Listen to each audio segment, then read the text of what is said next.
പള്ളുരുത്തി സ്കൂളിൽ ഹിജാബ് നിരോധിച്ചിട്ടില്ല. അതെന്താണെന്നല്ലേ പറഞ്ഞു തരാം. മോളോട് മാത്രമല്ല, ഇതുപോലെ സേവ് തട്ടം ക്യാമ്പയിൻ നടത്താൻ നോക്കുന്ന കേരളത്തിലെ ചില ബുദ്ധിജീവികളോട് ഒരു ചോദ്യം.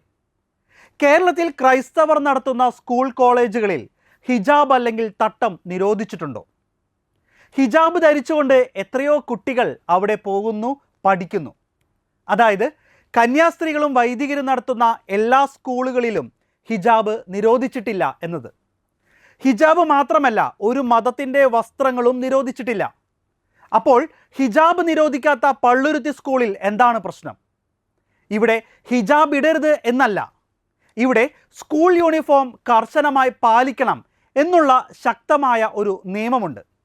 അത് ആൺകുട്ടികൾക്കും പെൺകുട്ടികൾക്കുമുണ്ട്. അങ്ങനെ വരുമ്പോൾ ഹിജാബ് മാത്രമല്ല, ഒരു മതത്തിൻ്റെയും, അതിപ്പോൾ ക്രൈസ്തവരുടെ പ്രത്യേക വേഷമുണ്ടെങ്കിൽ അതും ഈ സ്കൂളിൽ ധരിക്കാൻ പാടില്ല. ഒപ്പം ഹൈന്ദവരുടെ അല്ലെങ്കിൽ സിഖുകാരുടെ പ്രത്യേക വേഷങ്ങളുണ്ടെങ്കിൽ അത് ഇവിടെ പാടില്ല. അപ്പോൾ ഹിജാബല്ല, നിയമം അനുസരിക്കുക എന്നതാണ് ഇവിടുത്തെ പ്രശ്നം. ഈ സ്കൂളിലെ മറ്റു മുസ്ലിം കുട്ടികൾ ഉൾപ്പെടെ എല്ലാ മതവിഭാഗത്തിൽപ്പെടുന്ന കുട്ടികൾ അനുസരിക്കുന്ന ഒരു നിയമം ഈ പെൺകുട്ടിക്ക് മാത്രം അനുസരിക്കാൻ പറ്റുന്നില്ല. ഇത്തരത്തിൽ കർശന നിയമമുള്ള സ്കൂളാണ് ഇതെന്ന് അറിഞ്ഞ് ഇവിടെ ചേർന്ന് മാസങ്ങളായി ഇത് ധരിക്കാതിരുന്ന കുട്ടി ഒക്ടോബർ മാസം ധരിക്കാൻ വാശി പിടിക്കുന്നു. അതിന് മാതാപിതാക്കളെയും മറ്റ് സംഘടനകളെയും കൂട്ടി സ്കൂളിൽ വന്ന് ഇത് കേരളം കത്തിക്കുന്ന തരത്തിലേക്കൊരു പ്രശ്നമാക്കുന്നു. ഇവിടെ എന്താണ് പ്രശ്നം? ഈ സ്കൂൾ മാനേജ്മെൻറ്റ് ഒരു സുപ്രഭാതത്തിൽ സ്കൂളിൽ അടിച്ചേൽപ്പിച്ച നിയമമല്ല ഇത്.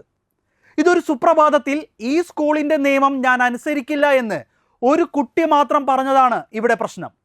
നിലവിലുള്ള നിയമം അനുസരിക്കില്ല എന്ന ഒരു കുട്ടി പറയുമ്പോൾ ആ കുട്ടിയുടെ പക്ഷം ചേരലാണോ ഇവിടുത്തെ സാക്ഷര കേരളം ചെയ്യേണ്ടത്?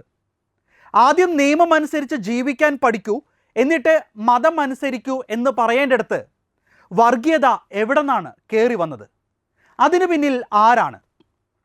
സ്കൂളിൻ്റെ നിയമം അനുസരിച്ച് സ്കൂളിൽ വരാത്ത ഒരു കുട്ടി എങ്ങനെ നാളെ രാജ്യത്തിൻ്റെ നിയമം അനുസരിച്ച് ഈ രാജ്യത്ത് ജീവിക്കും? അവർ എങ്ങനെ ഒരു സ്ഥാപനത്തിൻ്റെ നിയമം അനുസരിച്ച് ഒരു സ്ഥാപനത്തിൽ ജോലി ചെയ്യും? ഇവിടെ എല്ലാ നിയമങ്ങൾക്കും മുകളിലാണ് തൻ്റെ മതനിയമമെന്ന് ഈ സമൂഹം മുഴുവൻ ആ കുട്ടിയെ പറഞ്ഞു പഠിപ്പിക്കുകയല്ലേ ചെയ്യുന്നത്? ഇതാണോ ഈ കേരളം ചെയ്യേണ്ടത്? ആദ്യം സ്കൂളിൻ്റെ നിയമം അനുസരിക്കുക, അതിനുശേഷം ഒട്ടും നിർബന്ധമില്ലാത്ത ഒരു മതനിയമം പാലിക്കാം എന്നല്ലേ നമ്മൾ ആ കുട്ടിക്ക് പറഞ്ഞു മനസ്സിലാക്കി കൊടുക്കേണ്ടത്?